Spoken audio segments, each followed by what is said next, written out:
Hi, I'm Lori Arroyo, and I'm a board member of the Placentia Chamber of Commerce, and I'm here with Eric, who is the president of the Bradford House, and he has been with a member of the chamber for a number of years. Indeed. Also. So give us a spiel on why you took on the challenge. So we're here at the Bradford House, which is appropriate for us to be talking about it. The organization is the Placentia Founders Society, and I got involved with it through another member of the chamber, Tina Mirage, who was acting as the, I think, president at the time. She knew that I was doing these chamber chats with the chamber, and when the pandemic hit, they weren't allowed to have the third graders come through and tour the house. And so she suggested that I come and do videos of interviewing the docents, filming different parts of the house, so we would create then a virtual tour of the Bradford House. And so I did that basically from late 2020 through 2021. And at some point along the way, she says, hey, you want to sit on the board? Oh, you'll just be a friend, an assistant, whatever else. Well, sure, that sounded, innocent enough. I've been involved with the PTA and some of the other YMCA programs. So I got involved with that. And unfortunately, a few years ago, Tina passed away.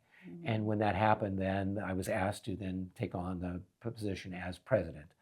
And so that's something that I've been doing now. This is the start of my third term as president. And one of the things that I initially did was bring in some new people on the board. Been huge. Yeah, and that's then helped to reinvigorate the board and bring in a new dynamic. And then the next thing was to try to have more events happening at the house, since things had really kind of closed down because of the pandemic, trying to open it back up and make it a focal point for the community. And then my current mission is to increase membership. Over the time that I've been involved, we've only had about 100 members, and there are 50,000 people that live in the city. Yeah. So I think, we could probably get a few more members. And so my goal right now is to increase our membership because the membership is what helps take care of the house. The house was built in 1902 by A.S. Bradford, who is the founder of the city and founder of just about everything else of note in the city. Yes, Chamber of Commerce, bank, the post office, blah, blah, blah. Good man. Yeah, exactly. A very ambitious man, very hardworking man too. And so one of the things that we do here at the Bradford House is we have it as a cultural touchstone as well as a museum. We're very fortunate, unlike many other historic homes in the area that might only have one or two of their rooms furnished. We've got the entire house furnished, and we have all the items here are actually ones that belong to the Bradford family. Wow. So they are authentic heirloom items from the Bradfords. And so that makes us particularly unique in that regard. And we've got, second Sunday of every month, we have a tour, open house that we do. And then during the school year, we have the local third graders come through as part of their learning about the local city and local history. So those are some things that we do in addition to other fun events like murder mystery nights, teas, and parties and things like that we do. Well, you're a perfect person because of your knowledge with history and your passion for it. And history needs to be passed on to those children, those third graders. I remember my kids coming through that tour when they were younger. So you're doing a phenomenal job. Well, thank you. Thank you. We have a great group of folks that are docents that help to bring the story of Placentia and the story of the Bradford family and the Bradford House to life for the kids. We've got a great group of people on the board of directors that volunteer their time to keep this place standing. We've had over the years different calamities where we've had floods. We just had one recently where the basement was full of about 4 inches of water, all kinds of stuff. So trying to take care of a house this old takes a lot of love as well as a fair amount of money. And so while the city owns it, our organization is the one that is the principal caretaker for the house.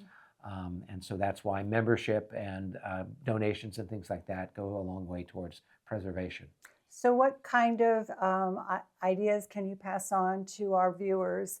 The reason the Chamber does these events is to enrich and grow businesses. So what have you had to tackle and have you solved it? Have you solved it? So we have an interesting dilemma here, right? The appeal of the house is to be in the house and to be around the house. And so when people have a chance to come in and join us for a tea or join us for a party or join us for some sort of event, it's like going back in time. It's really an amazing place to be in and see. The balancing act we have to have is it's 100 and, 23 years old or something like that. If we get too many people coming in and too many people touching stuff and too many people sitting on stuff, it's going to wear out and it's going to get damaged. Right. So we have to kind of balance the need for preservation with also the need for education and showing it off. So this is always something that, working with the board, we've got a number of people that have been involved with the historical society, historical community in the city. And so they have an experience with trying to take care of the preservation side of things. And then we have other people that are, like my case, I'm more from business and marketing. We're like, hey, we need to get people in, right? We got to have stuff here. We got to do some fundraising. Yeah, exactly. Yeah. And so trying to balance those two interests is it's sort of a fine line. So the way we've been doing that is by trying to really prioritize what we can do and what's not going to sort of exceed our capacity, not only just for the physical wear and tear on the house, but also the capacity of our volunteers, right? If we're doing some sort of event and we need volunteers to help serve food or to help give tours or whatever else, we don't want those people to get burned out. Right. We want them to realize that what they're doing is valuable and their time is valuable. And so once again, it's finding that right balance between it. So if you had one dream, one wish, what would it be? One dream, one wish. What would it be? For this particular organization. I'm glad you clarified that. It's about ready to end world hunger and all that stuff. We'll get there. Yeah, exactly. What I would like to see is kind of what we've been aiming for is to have more members and really to bring the community focus, the city focus here for this house as a sort of cultural touchstone for the city. It makes a fantastic backdrop for anything. Yes, that's true. And I mean, we get people who had been married out in the park and stuff like that here for years. They used to do marriage ceremonies here in the house. And so we'll get people that come by, people come and have their pictures taken. So just to try to say, hey, this is what Placentia is, and here is one of the landmarks of the city.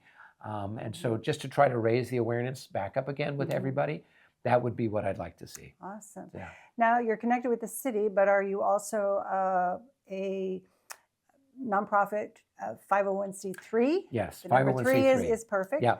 So people could consider putting a donation in their wills or in their trust. Yes. To pass on to you. Mr. Bradford was amazing to our city. Right. As you mentioned earlier, so many things he was connected with.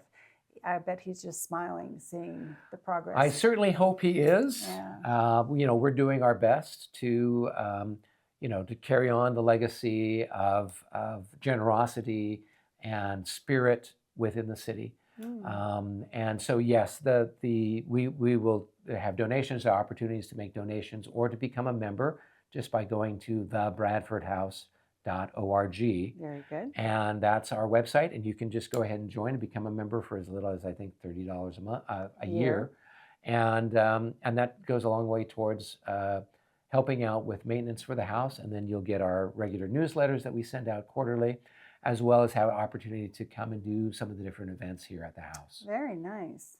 And any last comment you'd like to let the world know about? Let the world know. Hey, so if you're looking to travel back in time and see what Placentia was like 100 years ago, come down to the Bradford House. Second Sunday of every month from 2 to 4, we have tours open to the public.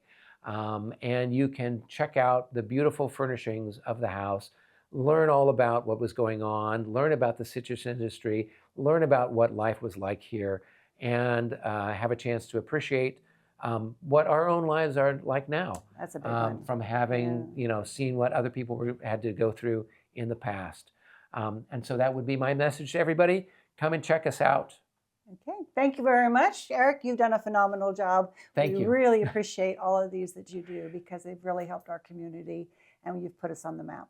Terrific. thank you Well, very thank you, much. Lori. Thank you. And for everybody else who's out there, here's our Alrighty. tagline. We have to say until our next episode. Okay, until our next episode. Be well. There we go. There we Fall go. over on my heel.